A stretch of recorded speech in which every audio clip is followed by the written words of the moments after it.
Və aleykum assalam və rahmetullah. Sual belədir ki, anamla çox vaxtda söhbətimiz düşür, hicab geyinirəm, danışır, qaş almıram, danışır, ərəb əlifbasını öyrənirəm, danışır. Deyir, çox dərinə getmə, başım pozulacaq, çox söhbətimiz düşür, asilik əmələ gəlib məndə asilik əmələ gəlib məndə, bayram özü də namaz qılır, ibadət edir. Bayramda özü də namaz qılır, ibadət edir. Deyir, filan kəs belə geyinir, 5.000 kəs belə edir. Sən hansı məktəbi qurtarmısan?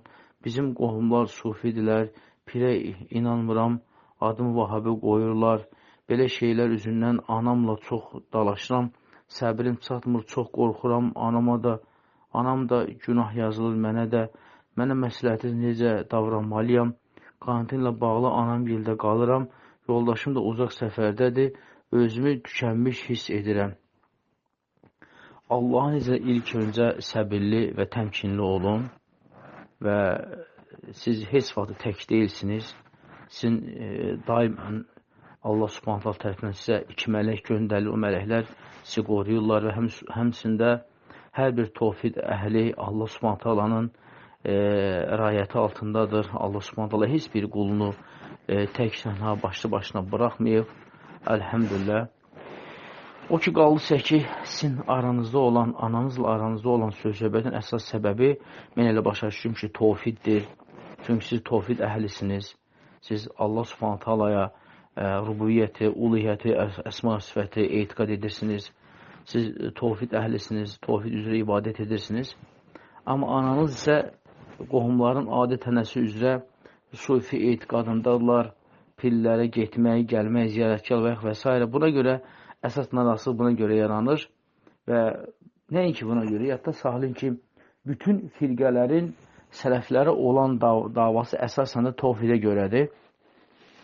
Çünki şirk məsələsinə gəlincə bütün firqələrdə şirk vardır. Həmçində rafizlərdə, şiyələrdə, sufilərdə və qeyrilərində. Hərənin firqənin özünün şirk edəcəyi yerləri vardır. Yalnız tövhid əhlidir ki, bu şeylərdən uzaqdır. Ona görə də ananız baxanda görəndə ki, siz bu şeyləri eləmirsiniz, sizə təəccüblük yaradır. Yəni, sizə bir misal çəkim ki, əgər bir insan tövhidi bilmirsə, Allah Subhanahu ta'ala şərik qoşursa, gedib pillərdən istəyirsə, o insan istəyir aşağısını almasın, onun heç bir önəmi yoxdur. Çünki o, Allah Subhanahu ta'ala ibadətdə şərik qoşur. Yəni, bu cür insanlar öləndə şirk üzərində ölürlər. Onlar zahir əməllərini görə müşriklər sayılırlar. Ona görə insanın şirki ola qaş almaq nədir? Axı, heç bir şey deyil. Və ya da ki, siqaret çəkmək nədir? Axı, və ya da ki, necə geymək heç bir şey deyil. Axı. Əlhəmdülillah, Allah Subhanahu sizə tövhidi müvəffəq eləyib, siz tövhidi bilirsiniz deyənə, əlhəmdülillah, siz tövhid üzərindəsiniz deyənə, siz digər əməllər də tərk eləmişsiniz. Ona görə ananız da sizə tövhid məsələsinə deyil, bu məsələlərə irad tutur. Çünki özü tövhidi bilmir. Və baxanda görəndə ki, filan o sufi tərqətində olanlar qaş alırlar, nə eynirlər, deyir, qardaş, xeyri ola, o bu cür geyimir, sən niyə belə geyimir, sən ondan yaxşı bilirsən, yoxsa sənin oxuduğu məktəb ayrı məktəbdir. Amma başa düşmür ki, o asiliklər, o şirki eləyənlər, o günahları eləyənlər, onlar Quran üzərində deyirlər, onlar Qurandan kənardadırlar. Çünki Allah Subhanahu ta'ala Quran-ı Kərimdə bizi şirk eləməkdən çəkindirir. Peyğəmbər sallallahu əleyhi və səlləm 23 il Məkkə müşriklərinə dəvət edib, tövhidi başa salıb. Və sizin qohum əqrabanızda tövhid olmadığı üçün, onlar sufi üzərində qaldıqları üçün, onlar pillərə gedirlər, pillərdən də istəyirlər, ziyarətkarlara gedirlər və siqaret də çəkə bilərlər, paltarını da istəyirlər, dar giyinə də bilərlər, rəngbərəng giyinə də bilərlər və qaş da ala bilər, üz gözünü çəkib çıxa da bilər. Çünki onu elədiyin heç bir məqbul deyil. Çünki insan şirk üzərindədir. Amma bu şeylər sizdə olmadığına görə, bax, sizin ananız sizə buna görə sizə tərsinə baxır ki, xeyri ola, sən filan kəsdən çox bilirsən, filan kəs də namaz qılır, belə eləyir, sən niyə onun kimi deyirsən? Filan kəs rəng-bərəng paltara giyinir, sən niyə elə giymirsən? Sən bu qara giyinmək kiməni öyrənmirsən? Vahabilərə qoşulmuşsan? Mən razıyam. O vahabilərə qoşulmuşsan nə demək? Bir də onu bizə başa salın. Vallahi, əgər qoşulmuşsa biz də uzaqlaşaq o vahabilərdən. Nədir? Dediyimiz o nədir? Deyirsiniz ki, vahabilərə qoşulmuşsan. Yəni, kimdir o vahabilər? Bir. İkinci, vahabilərə qoşulmuşam, nə olub da? Yəni, nə olub? Qoşulmuşam, nə olub? Yəni, nə dəyişiklik yaranır məndə? Yəni, vahabilərə qoşulub, tək Allahıma ibadət edirəm, tək Allahdan mı istəyirəm? Vahabilərə qoşulub, yalnız Allaha çağırıram. Yəni, nə edirəm də? Yəni, dinə müxalif nə edirəm mən? Yəni, nə edirəm? Yəni, ad qoydunuz ki, bəli, vahabilərə qoşulmuşsan. Yaxşı, qoşulmuşamsa, nə dəyişiklik yaranır məndə? Nə dəyişiklik yaranır?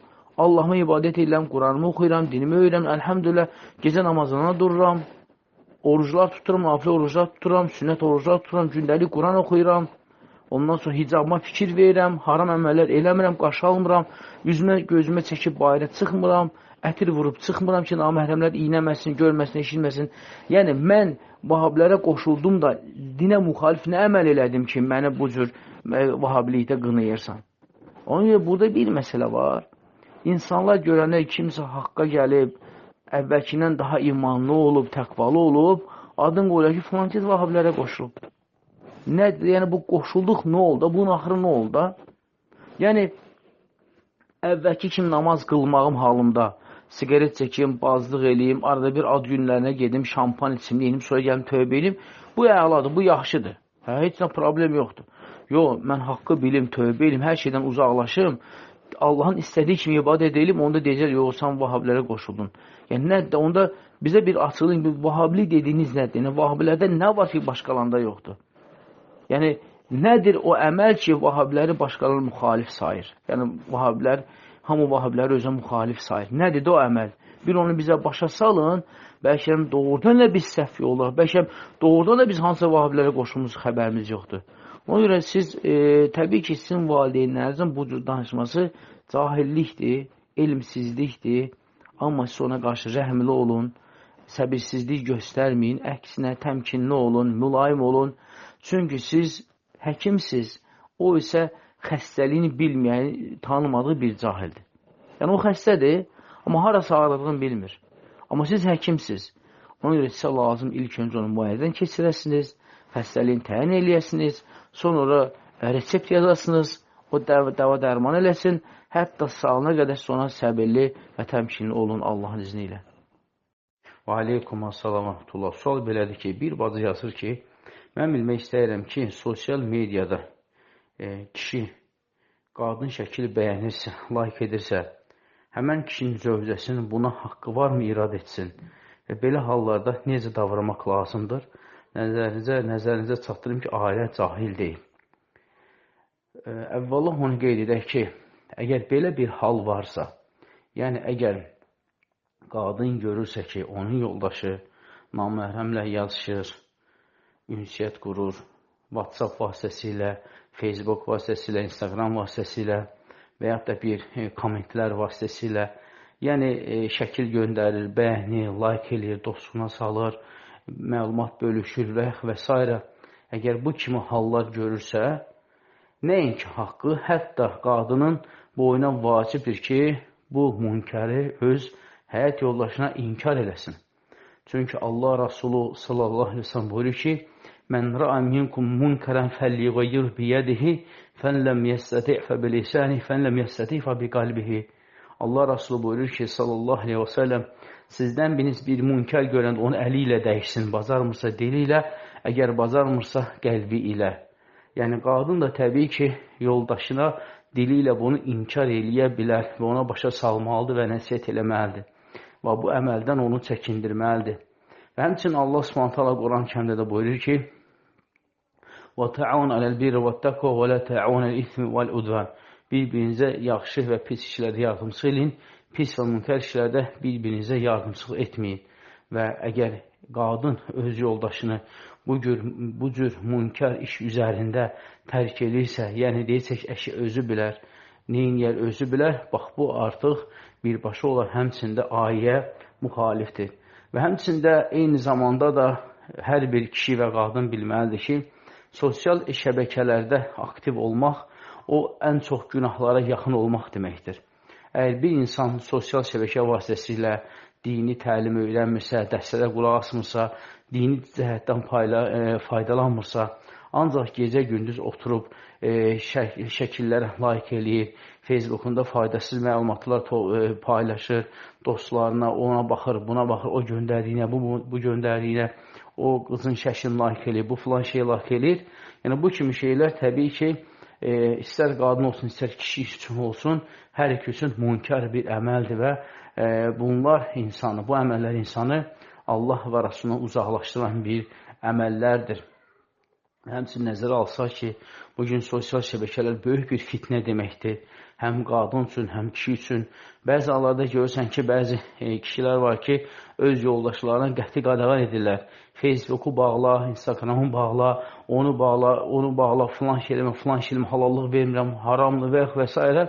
Amma baxırsan gözü sosial şəbəkələrdə, Facebookda da var, Instagramda da var. Orada şəkil paylaşır, burada like edir, burada onu bölüşür, burada filan şey edir.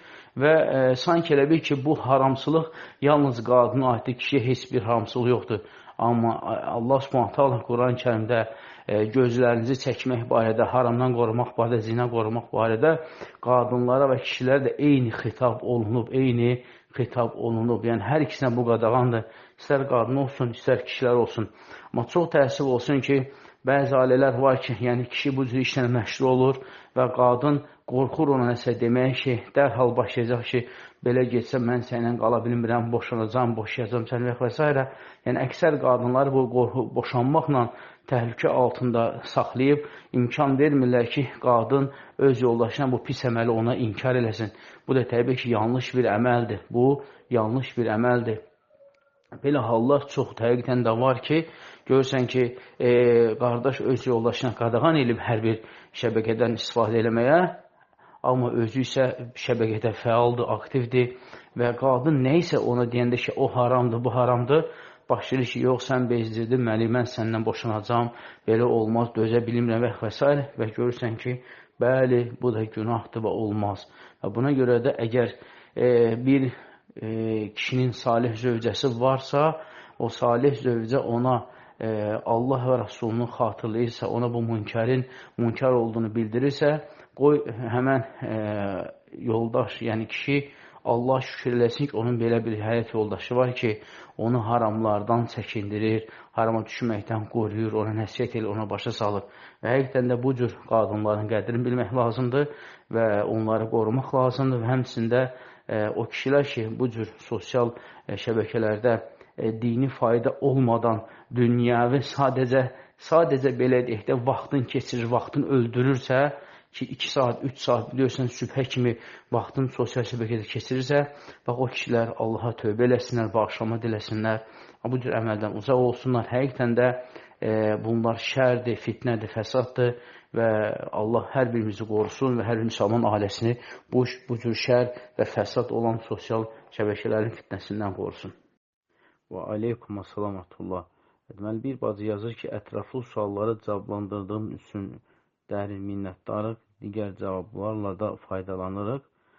Bizim də borcumuz odur ki, deməli, sizin başa düşmədiyiniz isə başa salaq, hətta lazımdırsa geniş danışaq ki, siz o məsələ haqqında tam təsəvvürünüz olsun və əlavə suala ehtiyac olmasın.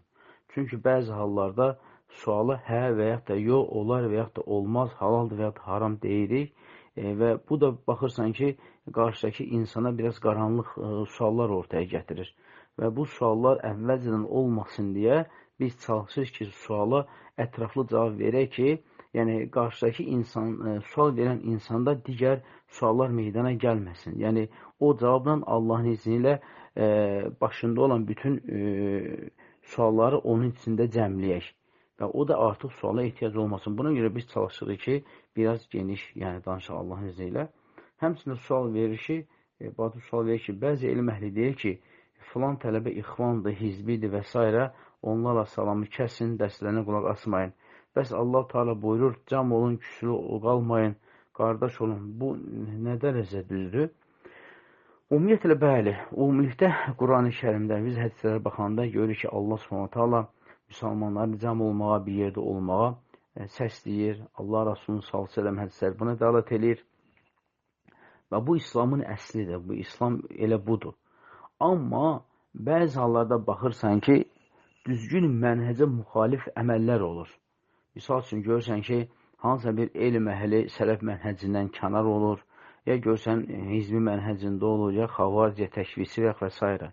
Və bu həqiqətdir və bu İslamda var və hər bir dəvətçinin də əhl-i-sünnənin və sələf-salih mənhəcini qorumağı boyunda vacibdir və bu mənhəci qorumaq lazımdır, o mənhəcin müxalifləri bəyan eləmək lazım, bildirmək lazımdır. Amma bu, mücərrəd söz atma ilə olmalı deyil. Məsəl üçün ki, mən durum deyim ki, filankəs hizbidir. Desinə ki, dəlil nə demək ki, dəlil ilə mən özüməm. Yəni, mən özüm kiməm axı, mən də kiməsə nəsə dəlil olum. Əgər mən kimisə konkret olaraq ixvanlıqda, xavaricilikdə, hizbislikdə ittiham edirəmsə, mənim Quran və sünnədən əlimdə dəlilim olmalıdır. Əgər məndə dəlil yoxdursa, mən o insanlar bu böhtan iftiraları atmalı deyiləm. Yəni, əgər bir kimsə sizə deyirsə ki, filan kəsən alqəni kəs, ona salam vermək, hizbidir, nə bilim, ixvan və s. ondan dəlil tələb olunmalıdır. Və bu ittiham balaca ittiham deyil, bu böyük bir ittihamdır. Və buna da dəlil sübut olmalıdır. Dəlil sübut da onun insanın dərslərindən olmalıdır. Yəni, o dedi, bu dedi, elə dəlil olmur. Yəni, insan təklikdə kimlənsə oturub duranda emosiyasını qaparır, nəsə deyə bilər. Amma bu, onun mənhəci əqidəsi demək deyil. Onun dərslərindən, kitablarından, ondan sonra elmdə danışığı, elmlə danışığı kitablarından, yəni bundan götürülməlidir. Yəni, baxmaq lazım filan insan hansı dərsdə nəyi deyib, hansı yerdə nə danışıb, nə inib, yəni bununla ispat olunmalıdır. Amma dərslərdən, kitablardan heç bir ispat filan yoxdur. Sadəcə filan kəs onun haqqında belədir, filan kəs onun haqqında belədir. Amma baxırsan ki, insanın dərsləri tam olaraq onlar deyən əksinədir. Əhl-i-sünnə mənhəci üzərindədir. Sələf-i salihin etiqadı, mənhəci yolu üzərindədir. Və ona isə qıraqdan olan fərdi iddiamlar o dəlil sayılmırlar, onlar dəlil sayılmırlar. Ona görə əgər kimsə sizə deyirsə ki, filan kəsdən çəkin, hizbidir, filan şeydir, ondan dəlil tələb eləyin. Yəni, onun dərslərindən, onun kitablarından və s. Əgər bu şeylər yoxdursa, və onun öz çıxışlarında, danışığında bu şey yoxdursa, o zaman dəlilsiz, sübutsuz kiminsə nəsə deməyinə fikir vermək lazım deyil. Bunlar hamısı nəfsdən də ola bilər, bunlar hamısı başqa problemlərdən də, dünyəvi maraqlardan da irəli gələ bilər. Əsas odur ki, ittiham olunan tərəf dəlil sübut gətirməli. Əgər dəlil sübut yoxdursa, o zaman həmən insana ittiham və iftiralardan uzaqdır və o insanın dərsinə də qulaq asmaq olar və dinləmək də olar və s. Və aleykum assalam.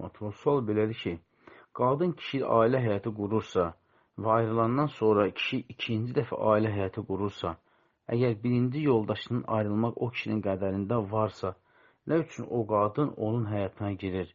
Boşanmaq günahdırsa əgər.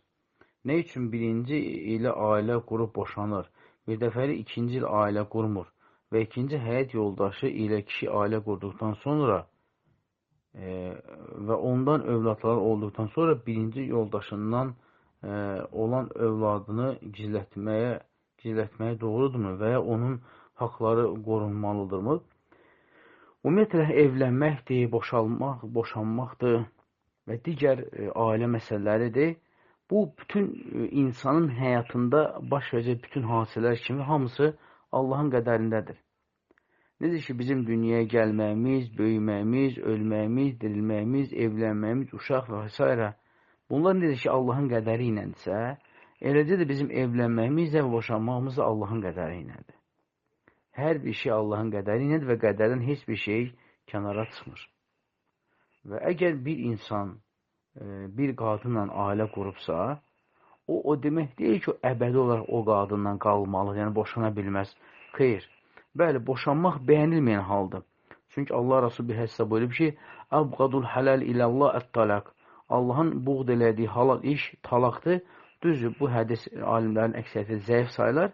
Amma mənası o deməkdir. Yəni, boşanmaq halal əməl olmağına baxmayaraq Allahın qəzəb etdiyi, buğd elədiyi əməllərdən. Amma əməl halaldır. Yəni, heç kim sən niyə boşandın, haram iş gördün deyə bilməz. Talihdir, həyatdır. İnsan məsəl üçün bir qadın yaşayır Və müəyyən bir ildən, müəyyən bir mərhələdən sonra, yəni kişi artıq hiss edir ki, yəni bu ilə qala bilmir. Ya artıq onu xoşlamır, ya və ya da qadın kişini xoşlamır, ya kişi qadını xoşlamır, ya artıq bir-birlərində illərlə nifrət yığılıb qalıb. Yəni, hər bir halda boşanmaya qərar verirlər. Boşanmaya qərar verirlər uzun müddətdən sonra və bunlar boşanırlar. Ondan sonra kişi başqa bir qadından ailə qurur, qadın başqa bir kişiyə ilə ailə qurur və yenə də öz həyatlarını yaşayırlar.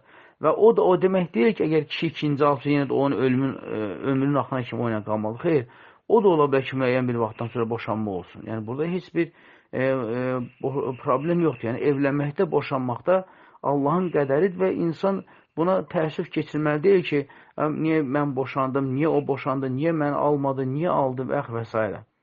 Amma o ki, qaldısa ki, əgər kişi birinci ailəsindən boşanıb, ikinci dəfə ailə qurubsa və o kişi uşaqlarını bir-birindən gizlətməli deyil. Yəni, ikinci ailədən o uşağını birinci ailənin uşağının gizlətməli deyil.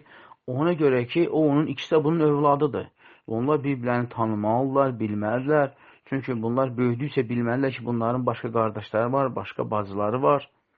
Və əgər kişi birinci ailəsini boşayıbsa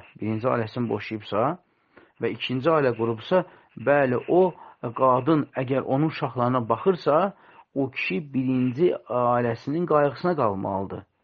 Onun uşaqlarının qayğısına qalmalıdır, onların evlə də təmin eləməlidir, hər bir şey. Çünki qadın, onun boşadığı qadın, əgər onun uşaqlarına baxırsa, o zaman uşaqların bütün məsrəflərini bu kişi ödəməlidir. Hətta ev lazımdır, ev də belə təmin eləməlidir. Çünki o uşaqlar bunun uşaqlarıdır. Və heç bir halda da uşaqlarını qayğısız buraxmalı deyil. Uşaqları başlı-başına buraxmalı deyil. Çünki uşaqlar bunun uşaqlarıdır.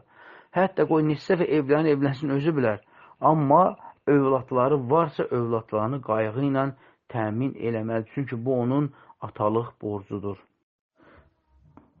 Və aleykum assalam və rahmetullahi və bərəkatuhu. Sual belədir ki, yeməkdən əvvəl əllərin, yeməkdən sonra isə əllərin və ağzının yuyulması barədə hədis olduğunu bilirəm. Bu əməl sünnədir, yəni ədəbdəndir, yoxsa sünnə əməlidir. Zəhmət olmasa aydınlıq gətirin, təşəkkür edirəm. Mən əllərin yeməkdən əvvəl və ya yeməkdən yuyulması barəsində Allah Rasulunun sallallahu aleyhi ve sellem belə bir hədisi vardır ki, deyir, kim yeməyin bərəkətini istəyirsə, əvvəl yeməkdən əvvəl dəstəmaz alsın və yeməkdən sonra da dəstəmaz alsın. O hədisi İmam Tirmizi və Abu Davud və qeyriləri hədisi gətiriblər. Bu hədis də zəif hədisdir.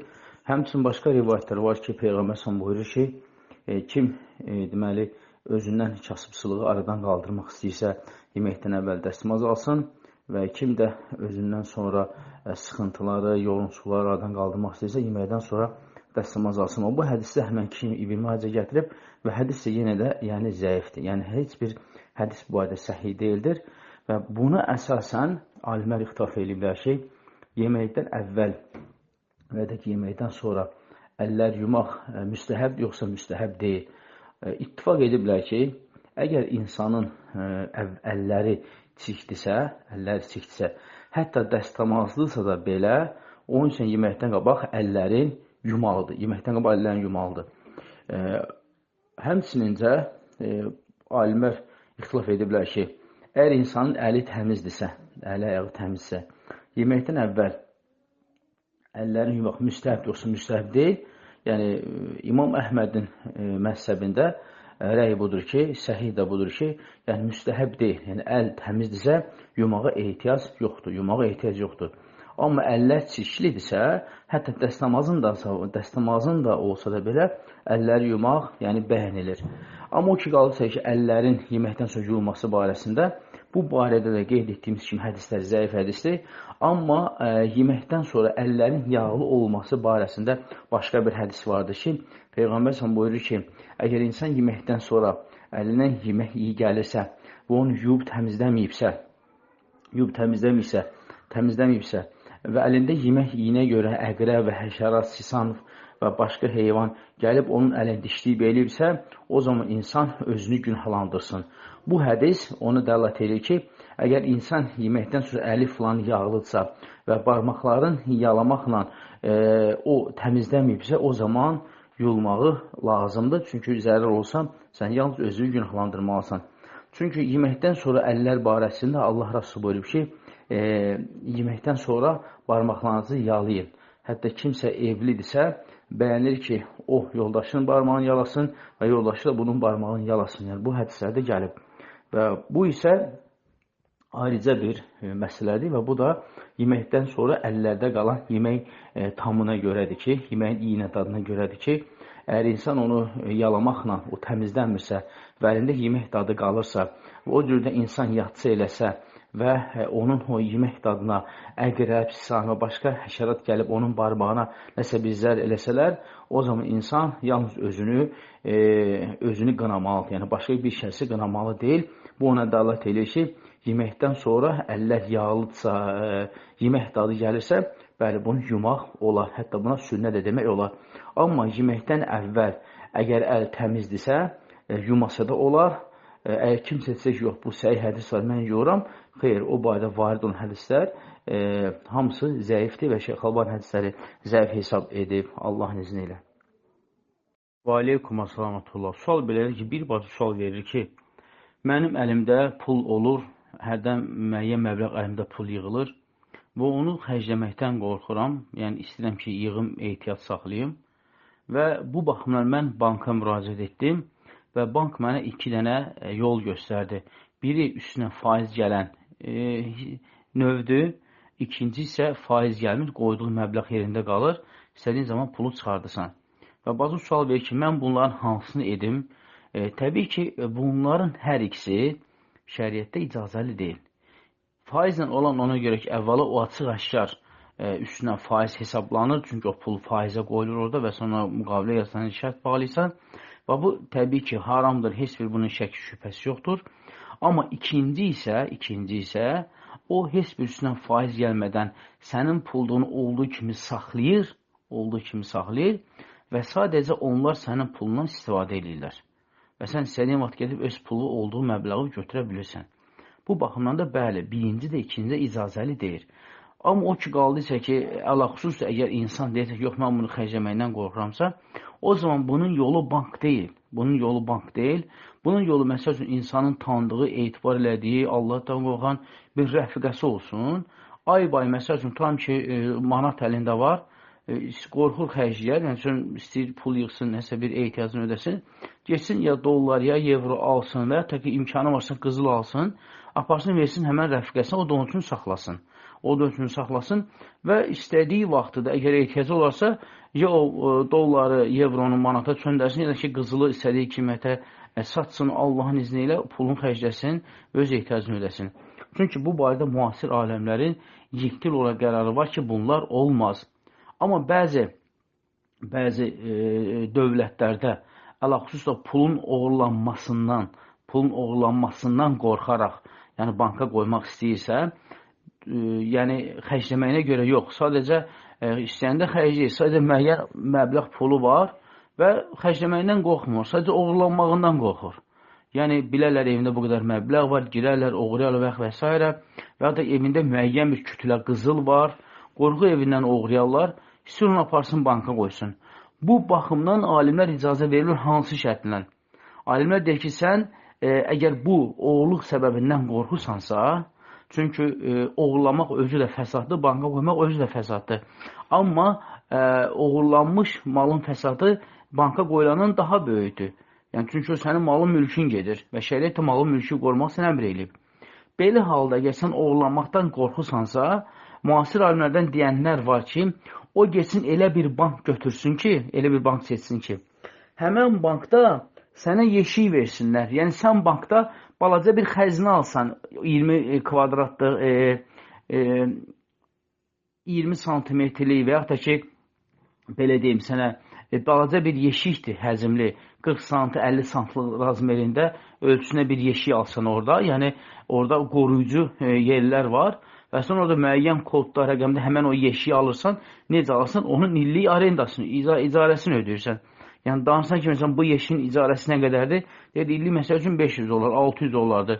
O yeşin içinə yığılacaq, sığılacaq, nə istən aparıb oraya qoya bilərsən. Yəni, buna qoruyucu kameralarda deyirlər. Yəni, insan əgər pulunun oğurlanmasından qorxursa, bax, alimlər bu məsələdə icazə verirlər ki, yəni sənin pulun heç bir dövriyə falan qatışıb eləmir. Sən hətta nəinki qızılı, gümüşü, pulu, hətta istədiyin müəyyən ən dəyərli əşyavı belə aparıb orada qoruya bilərsən. Yəni sən o banka həmən o yeşiyin alınmasında və ya da icarəsində pulunu ödəyirsən, o yeşik olur sənin. Puluvu da, qızılıvı da, brilantını, hər şey aparıb orada saxlaya bilirsən və o sənin heç bir dövriyə falan da qarışmır. Sadəcə onlar qoruyucu ambar sayılırlar, qoruyucu yer sayılırlar və sən o yeşiyin birini pulla alıb və orada öz malını orada qoruya bilərsən. Yəni, əgər kimsə malının qorxmasından, malının oğurlamasından qorxursa, bax, o şeylərdən istifadə edə bilər. Amma o dövlətlər ki, hansı ki, o dövlətlərdə deməli, həmən o yeşiklər yoxdur. Misal üçün, bizim dövlətdə ola bilsin, o yeşik olmasın. O, əsasən Avropa ölkələrində olur. Tam ki, bizim dövlət o yeşik yoxdursa. Amma sən eyni zamanda da, bəli, pulundan qorxursan, oğurlanmağından qorxursan, yəni, qorxursan ki, gələr evindən pulu oğurlayarlar, qızı oğurlayarlar və s. Və belə vaxtda sən o faizsiz hissəsini seçib pulu banka qoya bilərsən. Yəni, oğurlanmaqdan qorxursansa əgər, pulu faizsiz saxlama yerinə müraciət edib, pulu orada sala bilərsən, banka qoya bilərsən ki, üstünə faiz gəlməsin. Hətta onlar ondan istifadə eləsələr də belə, bu zaman günah onların özünə qayıdır. Günah onların özünə qayıdır. Amma sənin pulun heç bir faiz falan üstünə cəlb eləmir. Yəni, bu qədər. Yəni, ona görə bu qədər geniş açıqladıq ki, yəni bu sual həqiqətən də günümüzdə çox insanlara qaranlıq qalır və istədik ki, biraz geniş təfsilatla başa salaq ki, yəni gələcəkdə kimdəsə bu cür problemlər qarşına çıxsa, artıq necə, nə cür etməyini Allahın izni ilə təyin edə bilsin. Və aleykum əssalam və rahmetullah. Sual belədir ki, Əbu Hüreyrə radiyallahu anh rəvayət edir ki, Allah Rasulü sallallahu aleyhi və səlləm belə buyurdu ki, Allah buyurur, kim mənim dostumu düşmənçilik edərsə, ona müharibə elan edərəm. Qulumun mənə yaxınlaşmaq üçün etdiyi işlərdən mənim üçün ən sevimli olanı ona fərz etdiklərimdir. Qulum nafilə ibadətlər etməklə mənə o qədər yaxınlaşar ki, mən onu sevərəm. Əgər onu sevdimsə, onun eşidən qulağı, görən gözü, tutan əli və yeriyən ayağı olaram. Əgər məndən istəsə, mütləq ona verərəm. Əgər məndən sığınma diləsə, mütləq ona sığınacaq verərəm. Buxarı 6502-ci hədis. Buradakı əgər onu sevdimsə, onun eşidən qulağı, görən gözü, tutan əli və yeriyən ayağı olaram sözlərini necə başa düşək? Bəli, bu hədis möhtəşəm hədisdir. Hədis birbaşa Allah Subhanahu taalanın hədis birbaşa qulların Allah Subhanahu taalaya hansı əməllərlə yaxınlaşmasını göstərən bir hədisdir. Və həmçində qul öz Rəbbinə yaxınlaşandan sonra Allah Subhanahu taala ona qarşı necə olur? Bax, bu da bu hədisdə vardır. Və həmçində hədisin əvvəlində qeyd olunduğu kimi, deməli, Allahın dostlarına qarşı düşmənçilik edənə Allah Subhanahu özü hərb elan edir, müharibə elan edir. Yəni, bu həqiqətən möhtəşəm bir hədisdir. Bu dəhşət bir hədisdir. Bu hədis həqiqətən də geniş şərhə ehtiyac var.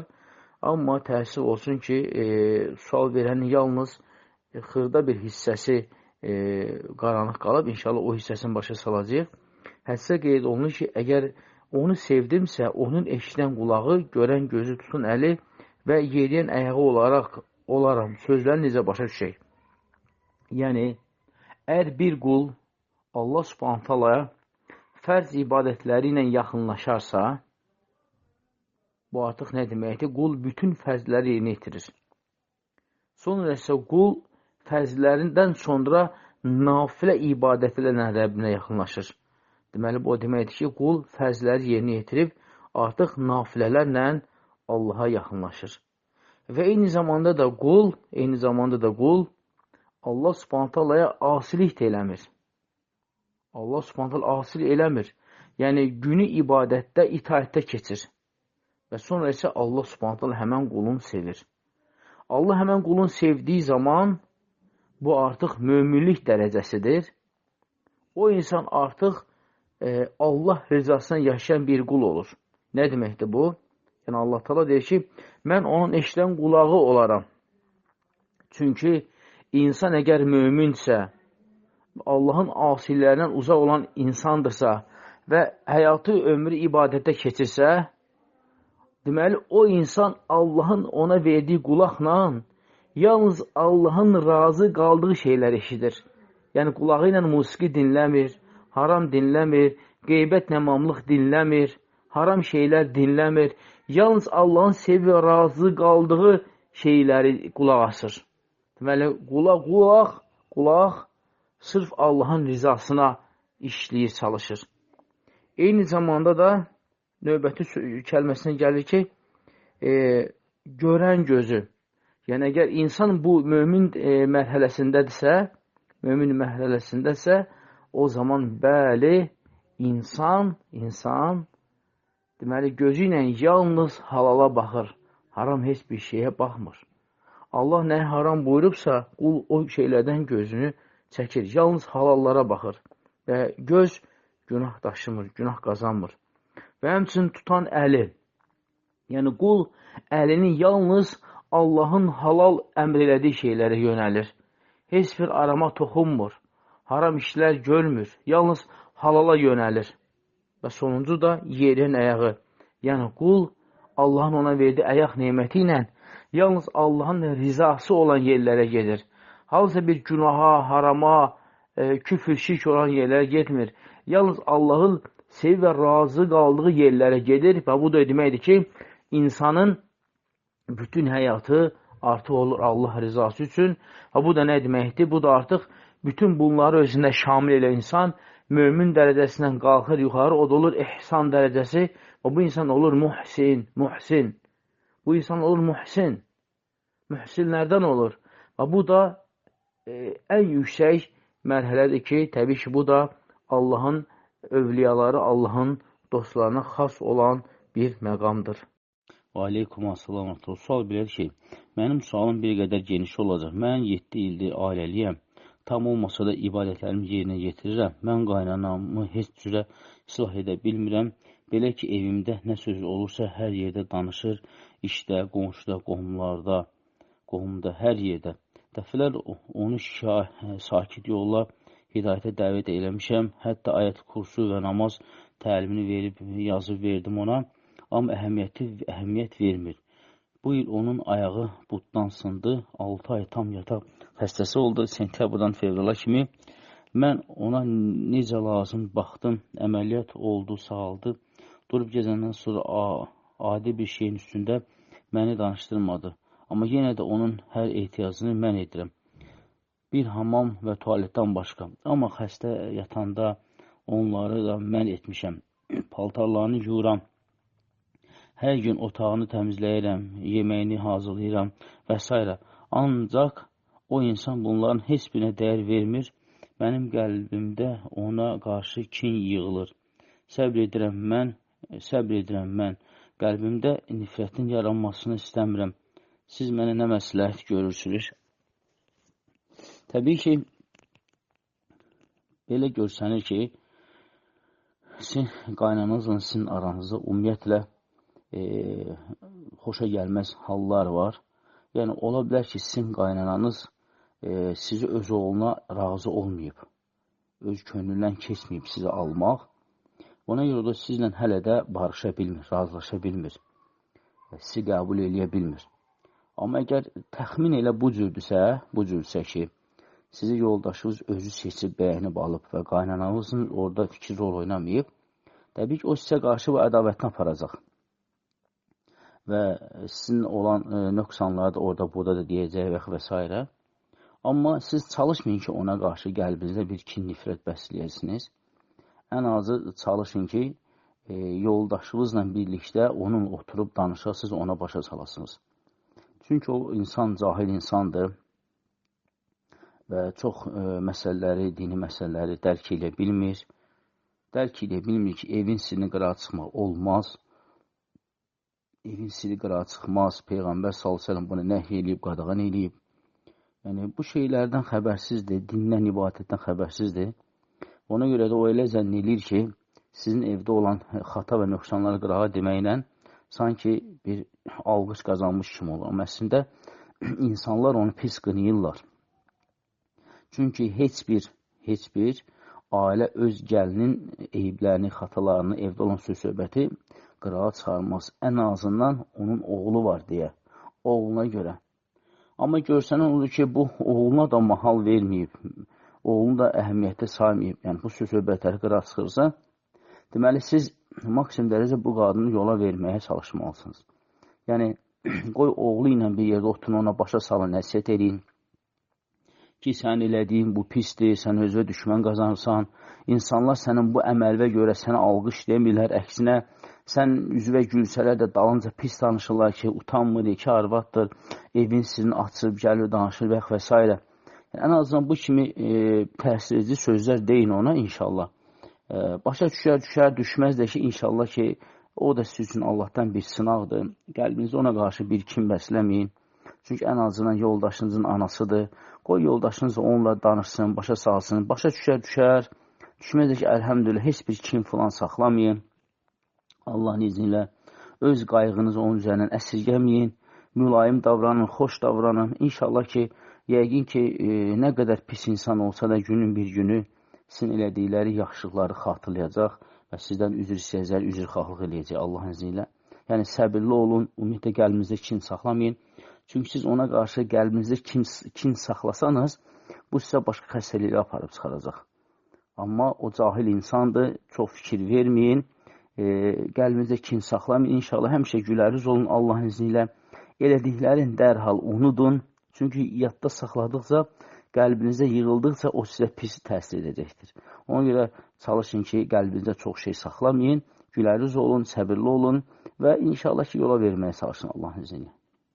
Və aleykum əssalamətullah. Sual belədir ki, bilmədiyimiz vaxtdan qaşımızı aldırmışıq. Bir-iki olar ki, qaş aldırmaq olmaz, lənətlənmək deməkdir ki, hədisini oxumuşam. Günü bu günümüzdə də edirəm və edən xanımlarımız da var. Yəni, bundan sonra almasaq da daha bəyəncəb şəkildə çıxacaq. Yəni, qaşımızı almadan uzun olan bəyəncəb tükləri səliqəyə salmaq olarmı? Ya da sonradan əlavə tüklər çıxır. Bunları aldırmaq olarmı? Ümumiyyətlə, insan əgər bir məsələnin hökmünü bilməyibsə və sonra isə məsələnin hökmünü bilibsə, artıq onu tərk eləməlidir. Bir məna olaraq tərk eləməlidir. Yəni, əgər siz qaş almağın hökmünün lənətlənmiş, haram olduğunu bilməmsinizsə, bu sizin üzürlü sayılə bilər. Çünki bilməmsiniz. Amma bildikdən sonra siz onu tərk eləməlisiniz. Çünki siz bildikdən sonra birbaşa olaraq lənəti öz üzərinizə götürmüş olursunuz. Allah qorusun, bu da böyük bir bəlaya aparır, böyük bir müsibətə, böyük bir fitnəyə aparıb çıxarır. Amma o ki, qaldı ki, siz qaş götürən ərəfələrdə indi tərk eləmişsiniz, götürmürsünüzsə və müəyyən yerlərdə əlavə tüklər çıxıbsa, yəni əgər o tüklər qaşın özündə deyilsə, misal üçün qaşdan kənardadır, yəni vaxtı ilə götürmürsünüz, indi qaşınızın da üstündən əlavə alın nahiyəsindən sizə tüklər çıxıb.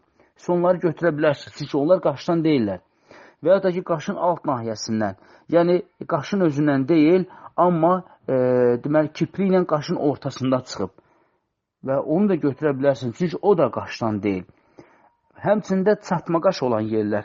Əgər qaşlar birləşibsə, o birləşən yeri qaşdan salmır, onu götürə bilərsiniz. Və həmçində əgər sizin qaşınıza müəyyən ölçüdən normaldan qat-qat artıqda tüklər uzanıbsa, o qaşın üzərində dayanmır və insanın gözün üzərinə tökülürsə və gözünün görüntüsünün qarşısını alırsa, o tükü, o qaşların ölçü miqdarı boyda kəsmək olar. Ondan qısa eləmək olmaz. Yəni, xülasə, siz qaşın öz əsli nədirsə, qaşı əsla toxunmayın. Qaşı əsla toxunmayın. Amma qaşdan kənar olan tüklər, altında, üstündə, çatma qaş olan yerlərdə bunlar qaşdan sayılmır və bunları götürə bilərsiniz. Amma siz qaşınıza toxunmayın, qaşınıza toxunmayın. Çünki gözəllik itaətdədir, ibadətdədir. Gözəllik itaətdə və ibadətdədir. Onun üçün bir hədisi nəzərdə saxlayın ki, Allah Rasulullah sallallahu aleyhi ve sellemlə qızla neçə səbəbə görə evlənmək olar deyə hədis soruşulur. Allah Rasulü buyurur ki, qızla 4 şeyə görə evlənmək olar. Hansılardır? puluna görə, yəni var dövlətə görə, nəsəbinə görə, qızın gözəlliyinə görə və bir də dininə görə. Bu dörd şeyə görə qızın evlənmək olar. Amma Allah Rasulü buyurur ki, sən dinini olanla evlən və deyir, sənin bütün əlin, ayağın deyir, rahatlansın. Bu nə deməkdir? Çünki digər 3 səbəblər hamısı ötəri səbəblərdir. Gözəllik, var dövlət və nəsəb. Bunlar hamısı ötəridir. Bugün pulu var qızın, sabah yoxdur. Bugün gözəlliyi var, sabah yoxdur. Bugün atası, anası, nəsəbi gözəldir, var dövləti var, şərəflidir, sabah öldülər, yoxdur. Amma din isə həmişə var. Ona görə siz dininizi olduğu kimi yaşayın, din sizin varlı edəcək, din sizi gözəl edəcək və din sizin nəsəbinizi izzətli edəcəkdir. Çünki gözəl din olan, sahibi olan qadına ərinin var dövlətinə qənaət edir. Az bir məbləğlə, əlhəmdülə, böyük işlər görür evdə. İqtisad eləyir, israf eləmir və öz ərinin var dövlətini qoruyur, israf eləmir, Allah təala ona bərəkət verir. Və həmçində dini gözəl olan qadının həmişə onun atasına, anasına rəhmət oxuyur və böyük qayğı, hörmət göstərir. Bu da onun nəsəbini ucaldır. Onun qohumlarına hörmət edir, əqrabasına hörmət edir. Niyə görə? Qızın dininə görə, qızın təqvasına, imanına görə. Və həmçində qız gözəl deyilsə də belə, yəni zahirən gözəl deyilsə də belə, amma onun qəlbindəki imanı, nuru, təqvası o gözəllik qızın üzünə vurur və istərsəmə qız, imanlı qız, təqvalı qız həmişə əri üçün gözəl və göyçək olur. Yəni ona görə baxın, bu səbəbləri düzgün tutun Allahın izni ilə və qaşınıza toxunmayın. Çünki bilərəkdən sonra siz yenə də öz üzərinizə lənət götürürsünüz, Allah qorusun, bunun bəlası, bunun müsibəti daha böyük, daha ağır olur. Və aleykum assalam və rəhmətullah. Sual belədir ki, mənim yoldaşım mənə vaxt ayırmır, qohumlarının yanında məni aşağılayır, alçaldır, hətta onların yanında mənə əl də qaldırıb. Mən onun valideynləri ilə bir yerdə qalıram, anası dünyasını dəyişib, atası yataq xəstəsidir, ona da baxıram, amma o mənim valideynlərimə bəddua edir. Nəsə deyəndə isə deyir, qadın susar, danışmaz, ərinə itaat edər. Mən belə yaşamaqdan çox bezmişəm, bu günah mıdır? Hətta ayrılmaq istədik uşaqlara görə yenə də dayandım, amma heç nə dəyişmir. Mən belə yaşamağa davam etməliyəm, yoxsa ayrılım. Heç anlamıram ki, o nə istəyir. Mən ailəliyəm, uşaqlarımız da var, yoldaşım evdə yox, çöldə daha çox vaxt keçirməyi sevir. Mən onun evdə olan vaxtlara mənə vaxt ayırmasını istəyirəm. Olmur, evdə olanda da telefona baxır, Quran oxuyur, söhbət eləmir. Bu günahdırmı? Yoxsa mənim haqqım çox əziyyət, bu günah mıdır? Yoxsa mənim haqqım yoxdur? Çox əziyyət çəkirəm.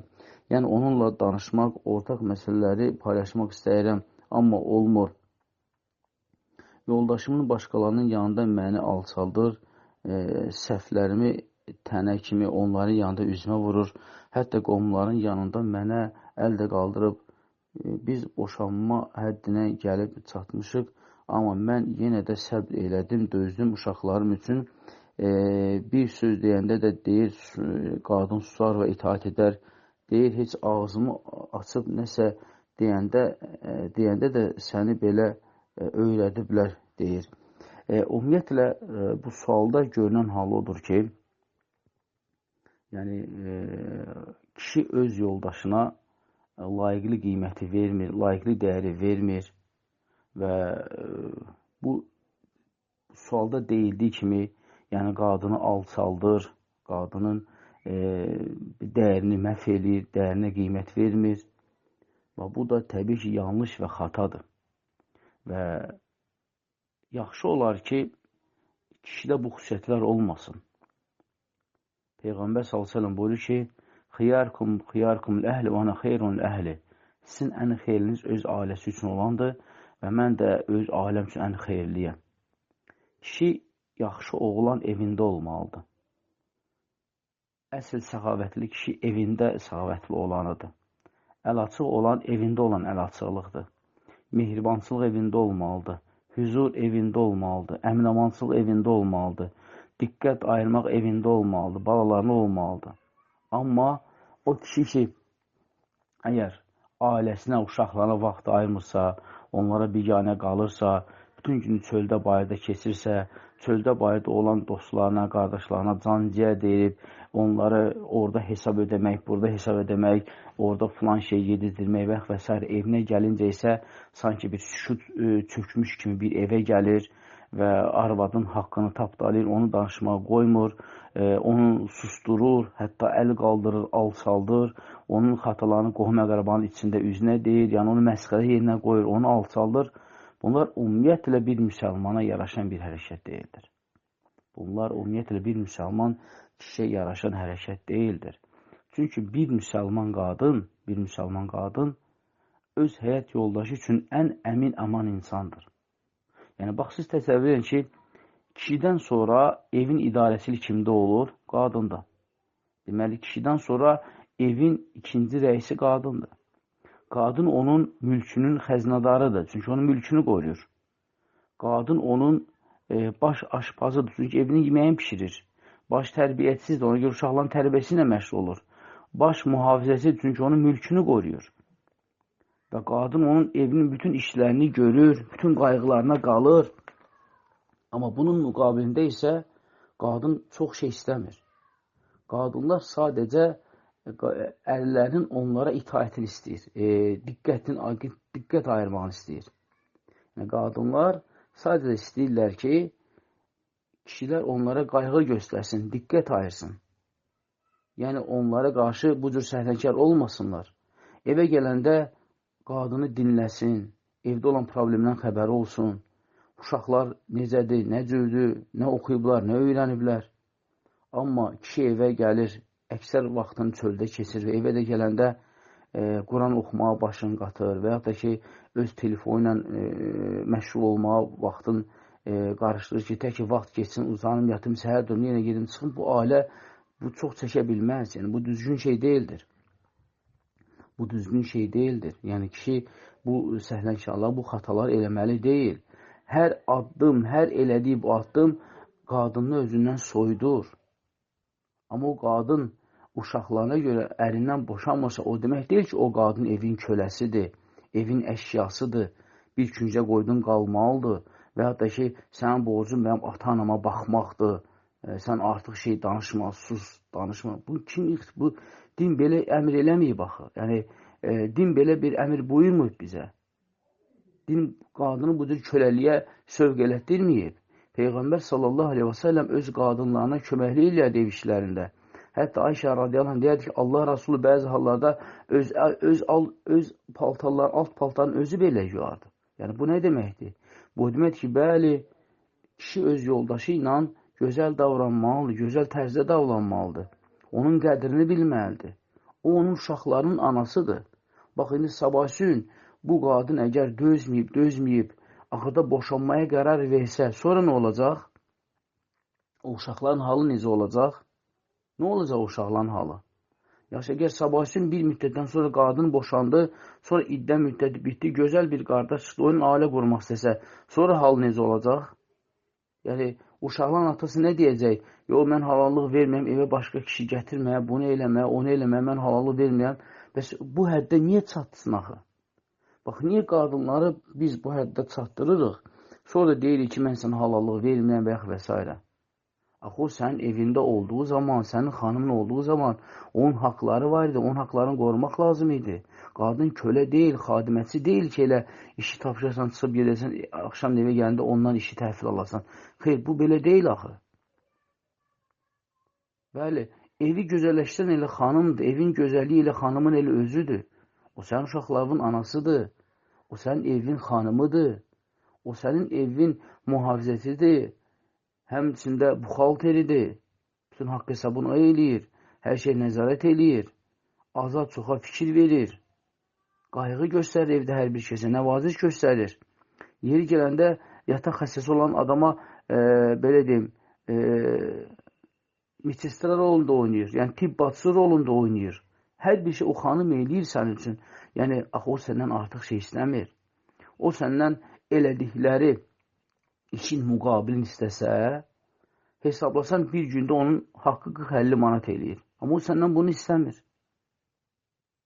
O səndən bunu istəmir. O səndən sadəcə qayğı istəyir, diqqət istəyir. Və Allahın izni ilə bacı tövsiyəmiz odur ki, bacı boşanmağa tələsməsin, qərar verməsin. Boşanmaq xeyir əməl deyildir.